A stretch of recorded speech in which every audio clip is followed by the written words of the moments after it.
ஒரு எலிங்க அங்கிட்டு இங்கிட்டு ரொம்ப ஃபாஸ்டா ஓடிட்டு இருக்குங்க. பொதுவா எலெக்ஷன் அப்ப இந்த மாதிரி எலிங்க ஓடுறது புதுசு இல்ல. ஆனா இந்த எலி சாதாரண எலியே கிடையாதுங்க. மோசடி மோடிக்கு ஜால்ரா தட்டுற ஒரு பெருச்சாளிங்க. இந்த பெருச்சாளி பிரஸ் மீட்ன்ற பேர்ல இந்தி டப்பிங் படத்தை எடுத்து வச்சிருக்குங்க. இந்த பெருச்சாளி கூட்டத்துக்கு மதுரை மேலயும், தமிழ் மேலயும், தமிழ் மக்கள் மேலயும், பெண்கள் மேலயும் அக்கறை இருக்குன்னு சொல்லியிருக்காங்க. ரொம்ப வருஷமா இவங்களுக்கு மதுரை மேல ஒரு கண்ணுங்க. பொதுவா இவங்க கண்ணு வச்சது எதுவுமே விளங்கவே விளங்காது. மதுரையில நல்ல தண்ணி இல்லையாமா, நல்ல தண்ணி கொண்டு வர போறாங்களாம். மெட்ரோ இல்லையாமா, மெட்ரோ கட்டி தர போறாங்களாம். மதுரை கிளீனா இல்லையாமா, சுத்தம் செஞ்சு தர போறாங்களாம். இதெல்லாம் தான் இவங்க கண்ணு வச்சதுக்கு காரணமான்னு கேட்டீங்கன்னா, இது எதுவுமே இல்லவே இல்லைங்க. பொதுவாவே இங்க மதுரை மக்கள் எல்லாருமே ஒண்ணா மண்ணா புழங்கிட்டு இருப்பாங்க. அது இவங்களுக்கு பொறுக்கல. அதுக்காகவே உருவாக்குன கேஸ் தான் இந்த திருப்பரங்குன்ற தீப கேஸ். இவங்களுக்கு இதே வேலைதாங்க.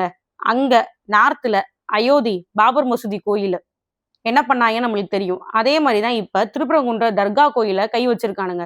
இவங்க கை வச்சது எப்பயுமே விளங்கவே விளங்காதுங்க. தூங்கா நகரமா இருக்க மதுரைய கலவர நகரமா மாத்துறதுக்காக இவங்க அடிக்கல் போட்டிருக்காங்க. அடுத்தது மெட்ரோங்க. கிட்டத்தட்ட 5 வருஷமா நம்ம மதுரைக்கு மெட்ரோ வேணும்னு சொல்லி எழுதி கொடுத்துருக்கோங்க. அந்த அப்ளிகேஷனை ரிஜெக்ட் பண்ணதே பிஜேபி சென்ட்ரல் கவர்மெண்ட் தாங்க.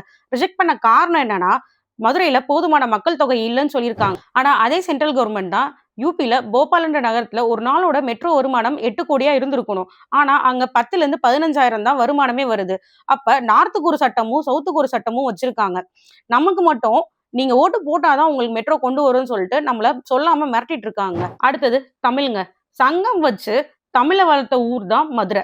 ஆனா அந்த மதுரையில இருக்கிற கீழடி அகழ்வாராய்ச்சிக்கு தேவையான ஃபண்டும் தேவையான ரிசோர்ஸ் அலோகேஷனும் கொடுக்காம ஹோல்ட் பண்ணியிருக்காங்க.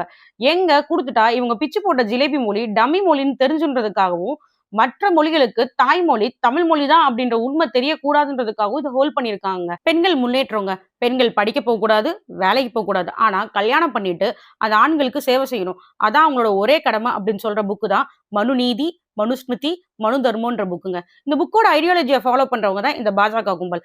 பேசிக்காவே இவங்க பாலியல் ஜால்ரா கட்சிங்க.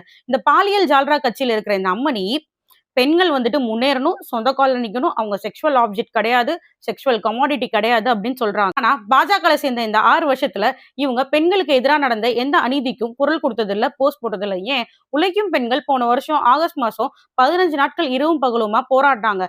அவங்களோட வேலை நிரந்தரத்துக்காகவும் ஊதிய உயர்வுக்காகவும் போராடினாங்க. அதுக்கும் இவங்க குரல் கொடுக்கலங்க. ADR association of democratic reforms அப்படின்ற குழு ஒரு அறிக்கை விட்டுருக்காங்க. அதுல 151 பாலியல் வழக்கு பிஜேபி கட்சியில இருக்கிற ஆட்கள் மேல இருக்குன்னு சொல்லியிருக்காங்க. இந்த அம்மா அதுக்கெல்லாம் குரல் கொடுத்திருக்காங்களா, அதுக்கெல்லாம் நடவடிக்கை எடுத்திருக்காங்களான்னு கேட்டா எதுவுமே இல்லைங்க. ஆனா நம்ம வீட்டை நம்ம தான் சுத்தம் செய்யணும் அப்படின்னு சொல்றாங்க. இதெல்லாம் கேட்டதுக்கு அப்புறமும் இந்த பாஜக கும்பலுக்கு நம்ம தமிழ் மேலையும் தமிழ்நாட்டு மக்கள் மேலையும் அக்கறை இருக்குன்னு நினைக்கிறீங்களாங்க? இந்த மோசடி மோடி கும்பலை உள்ள விட்டோம்னா நம்ம யாருமே பாதுகாப்பாவே இருக்க முடியாதுங்க. யோசிச்சு உஷாரா முடிவு எடுக்கணுங்க.